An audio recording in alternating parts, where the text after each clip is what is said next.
in a landmark decision, Plessy versus Ferguson. Homer Plessy, a citizen of Louisiana who was just 1/8 black, was ordered to move out of a streetcar seat reserved for whites only. When he refused, he was arrested.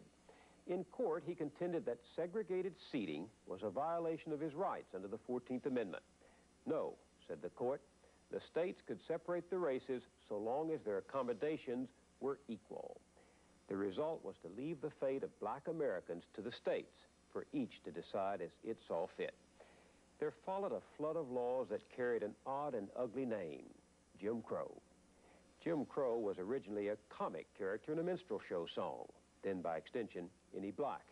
And finally, it was the label for a whole body of statutes and customs designed to put the Negro down and keep him down.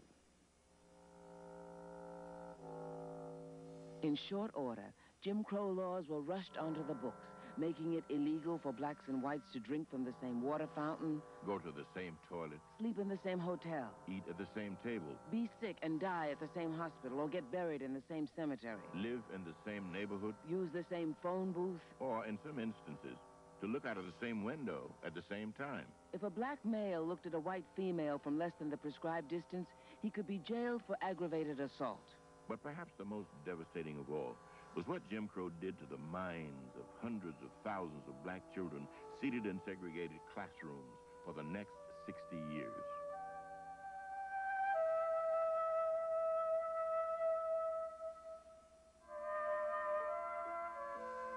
One of the people who saw most clearly where all of this was leading was William Edward Burghardt DuBois. He was born a free man in Great Barrington, Massachusetts, to poor but free parents. DuBois was the only black student in his high school graduating class. The pastors and congregations of 4 white churches were so impressed with his scholarship and abilities that they raised the money to guarantee his tuition to all-black Fisk University. It was while at Fisk that he met the first black people he had known outside of his own family. It was at Fisk he learned to love his people. If America had had an aristocracy, Dr. DuBois would certainly have qualified, color notwithstanding. At least that's what my mother thought. She was one of the students in his classes of history and economics at Atlanta University. It was a matter of some pride to be allowed to attend one of Dr. DuBois's classes, and no one dared be late or be caught not paying attention. Out, he would insist, and you knew he meant business. He was, in Mother's eyes, the most educated man in the United States, in the world. Ordered, precise, disciplined. With a sense of humor, too. A wit, a scholar.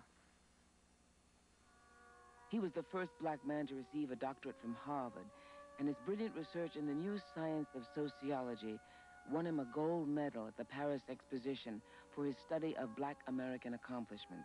He truly believed that in science lay the answer to the question of race in America, that science could prove the black American's equality, measure for measure. He believed in the life of the mind. Du Bois felt that Booker T's solution was fine as far as it went. What Washington had done at Tuskegee Institute was nothing short of a miracle. But what about higher education? What about that special kind of training that was needed to build black leaders? Schools like Tuskegee that had the nod from Booker T. Washington were heavily supported by rich white Northerners, while schools that taught intellectual pursuits were dying on the vine, like Fisk and Wilberforce and his very own Atlanta University. Du Bois saw this as an insult, a crime against the aspirations and intellect of black America. He absolutely refused to accept a second-class education or anything else for black people. He fought to the end to get them the very best that was available, and in so doing, he collided head-on with Booker T. Washington and the Tuskegee machine. Well, if W.B. Du Bois was such an ardent opponent of Booker T. Washington, how do you explain the fact that immediately after the 1895 speech, one of the first people to write Booker a letter of congratulations was that same W.E.B. Du Bois? Why not?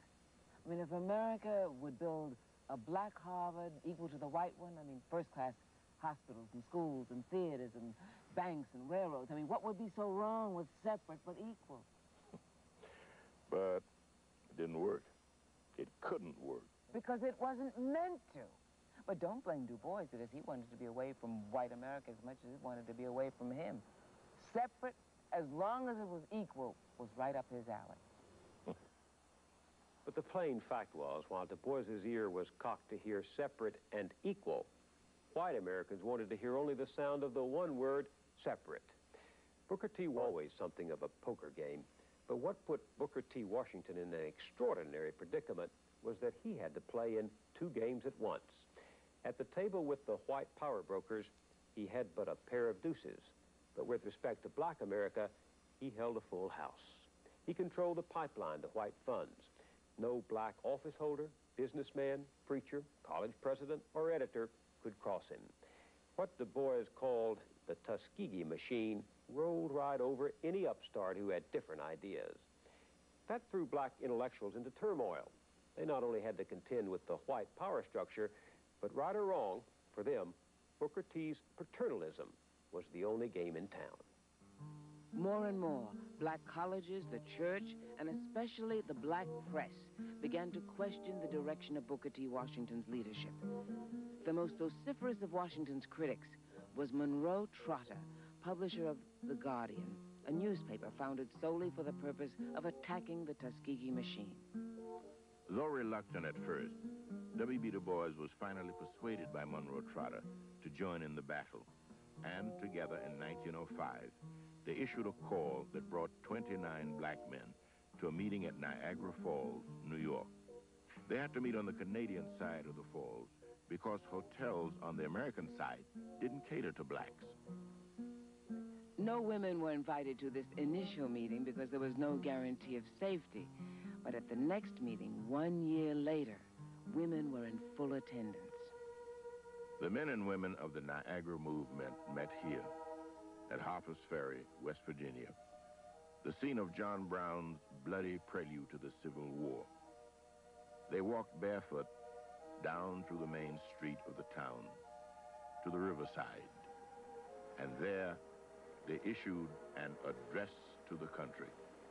Our demands are clear and unequivocal. First, we should vote. With the right to vote goes everything. Freedom, manhood, the honor of our wives, the chastity of our daughters, the right to work, and a chance to rise. And let no one listen to those who deny this. We want full manhood suffrage. We want it now, henceforth, and forever. We want discrimination in public accommodation to cease. We claim the right of free men to walk, talk, and be with those who want to be with them. We want the laws enforced against rich as well as poor, against capitalist as well as laborer, against white as well as black. We are not more lawless than the white race. We are more often arrested, convicted, and mobbed. We want justice, even for criminals and outlaws. We want the Constitution enforced.